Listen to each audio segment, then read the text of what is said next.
পশ্চিমবাংলায় আমাদের পার্টির জীবনে যে তিনটা প্লেনাম হয়েছে সেসব তিনটেই হয়েছে পশ্চিমবাংলায়।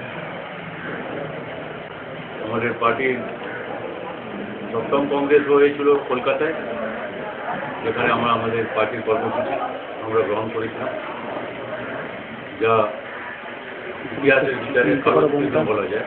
কারণ এটা এই সময়কালে 50 বছরের বেশি অভিজ্ঞতায় প্রমাণিত হয়েছে যে আমাদের লাইন সঠিক।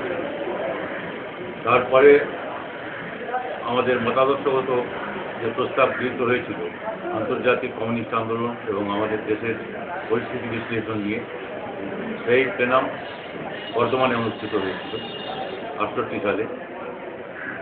তারপরে 78 সালে আমাদের সরকার প্লেনাম, সাংগঠনিক প্লেনাম এখানেই হয়েছিল। আমরা আনন্দিত গর্বিত যে আমাদের আর একটা সাংগঠনিক প্লেনাম এই কলকাতায় অনুষ্ঠিত হচ্ছে।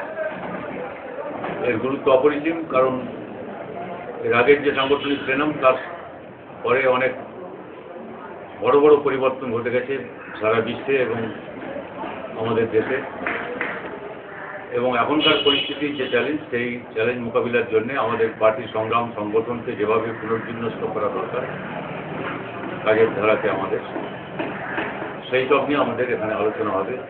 আমরা বিশ্বাস করি যে পশ্চিমবাংলার সুনির্দিষ্ট পরিস্থিতিতে যখন আক্রমণ কেন্দ্রীভূত হচ্ছে পশ্চিমবাংলার উপরে, সেই পশ্চিমবাংলা যে পশ্চিমবাংলা হচ্ছে আমাদের পার্টির বিচারে সারা দেশের গণসংগ্রামের অগ্রবর্তী ঘাঁটি, সেখানে এই চ্যালেঞ্জগুলো মোকাবিলা করার জন্যে যে সংগঠন আমাদের গড়ে তুলতে হবে সেটা সারা দেশের পার্টি এবং আমাদের পার্টির কাছে খুবই গুরুত্বপূর্ণ।